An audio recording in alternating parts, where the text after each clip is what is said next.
Selamat pagi, Bapak-bapak, Ibu-ibu, saudara-saudari dimanapun berada. Shalom, berkah dalam.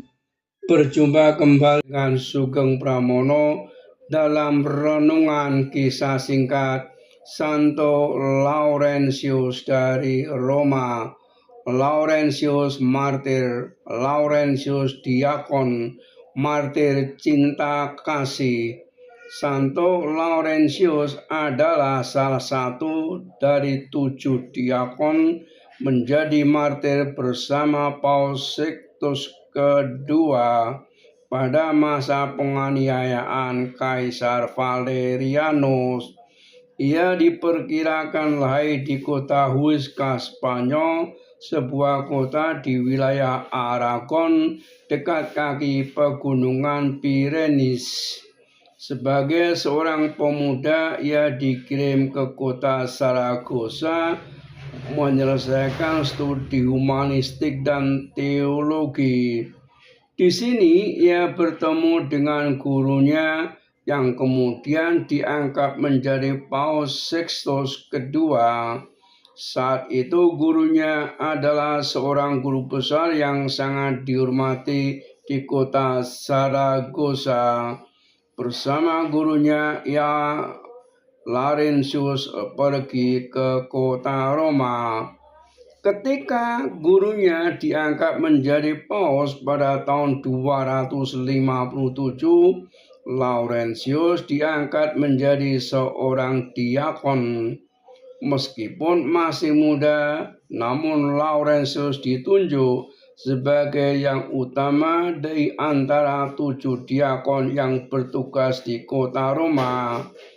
Dia disebut diakon agung dari Roma, bertugas mengelola kas gereja dan membagi-bagikan derma bagi para fakir miskin dan para janda di seluruh kota Roma.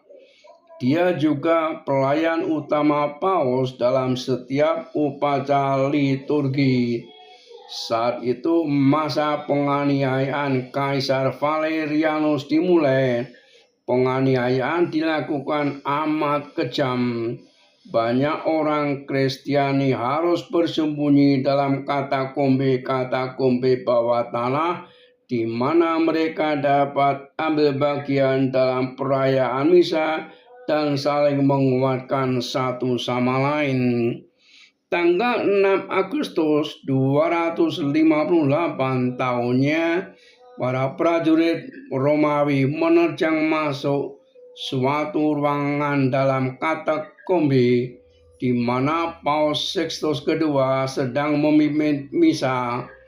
Paus dan para diakonnya serta umat Kristiani yang hadir di situ sama sekali tidak gentar menghadapi ancaman kematian.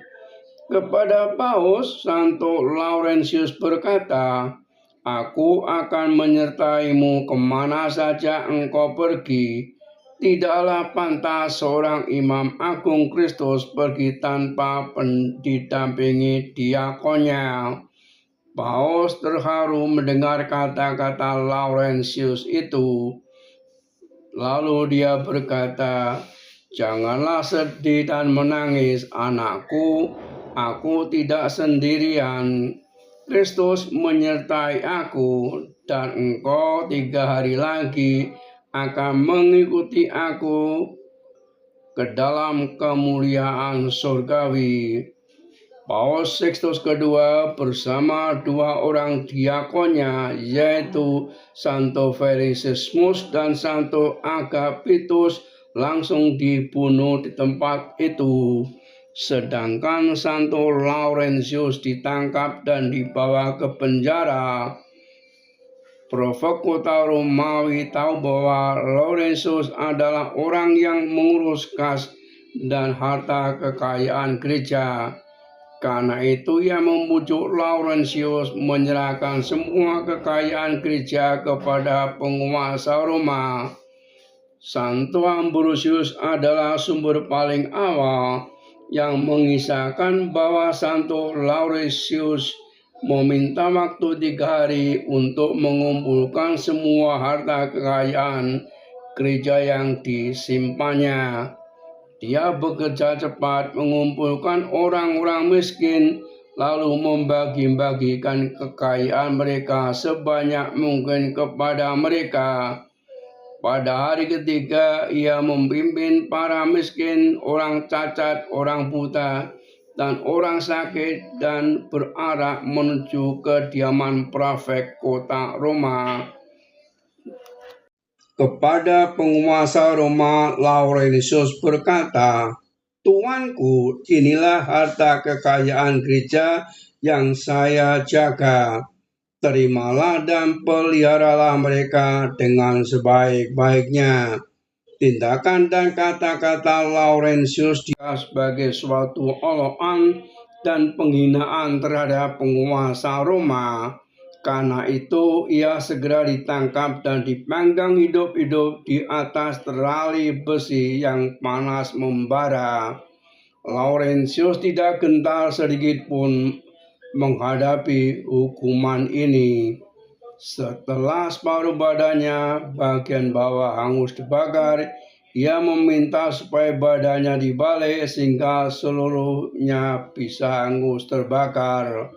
Sebelah bawah sudah hangus, baliklah badanku agar seluruhnya hangus, katanya dengan sinis kepada para akucu yang menyiksanya.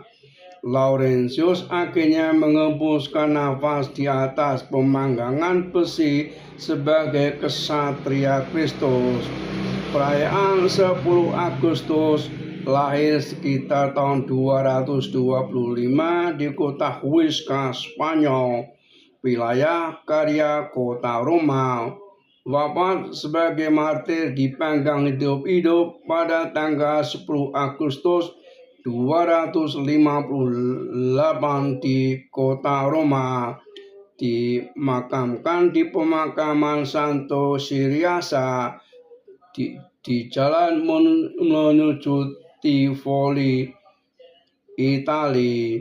Pemanggangan yang digunakan untuk memanggangnya sekarang ada di San Lorenzo, Lucina, Itali. Salam peradaban kasih, terpujilah Tuhan. Amin.